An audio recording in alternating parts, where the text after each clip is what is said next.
रणबीच चौकड़ी भर भर कर चेतक बन गया निराला था। राणा प्रताप के घोड़े से पड़ गया हवा को पाला था। गिरता न कभी चेतक तन पर राणा प्रताप का कोड़ा था। वह दौड़ रहा अरिमस्तक पर या आसमान पर घोड़ा था। जो तनिक हवा से बाग हिली लेकर सवार उड़ जाता था। राणा की पुतली फिरी नहीं तब तक चेतक मुड़ जाता था। यह है श्याम नारायण पांडे की चेतक पर लिखी कविता, जो रोंगटे खड़े करने के लिए पर्याप्त है। पर हिंदी का कमाल देखिए, जो पल भर में जज्बात बदल सकती है। अब कुमार विश्वास की ये रचना ही सुन लीजिए। मोहब्बत एक एहसासों की पावन सी कहानी है। कभी कबीरा दीवाना था, कभी मीरा दीवानी है। यहाँ सब लोग कहते हैं मेरी आंखों में आंसू हैं। जो तू समझे तो मोती है, जो ना समझे तो पानी है। पल भर में वक्त और जज्बात बदलने का दम सिर्फ हिंदी में है। भारत में सबसे ज्यादा हिंदी बोली जाती है। एक बहुत बड़ी आबादी के लिए हिंदी सिर्फ भाषा ही नहीं, भावना भी है।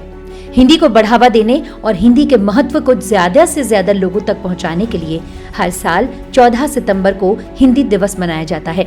लेकिन क्या आपने कभी सोचा है कि हर साल 14 सितंबर को ही क्यों हिंदी दिवस मनाते हैं? आइए समझते हैं। हिंदी दिवस को समझने के लिए हमें कुछ साल पहले जाना पड़ेगा। बात है करीब 1949 की। एक लंबे डिस्कशन के बाद हिंदी को देश की ऑफिशियल लैंग्वेज अनाउंस किया गया। 14 सितंबर 1949 को पंडित नेहरू ने हिंदी दिवस मनाने की घोषणा की। तब से हिंदी दिवस मनाने की परंपरा शुरू हो गई।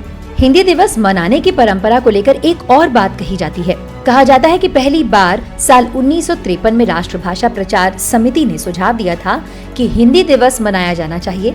हिंदी दिवस मनाने के पीछे हिंदी के महत्व को बढ़ाना तो वजह था ही, पर साथ ही एक और वजह ये भी थी कि 14 सितंबर को ही हिंदी के महान कवि राजेंद्र सिंह की जयंती होती है।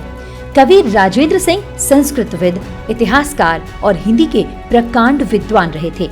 साथ ही राजेंद्र सिंह ने हिंदी को आधिकारिक भाषा बनाने में एक बेहद बड़ी भूमिका निभाई थी।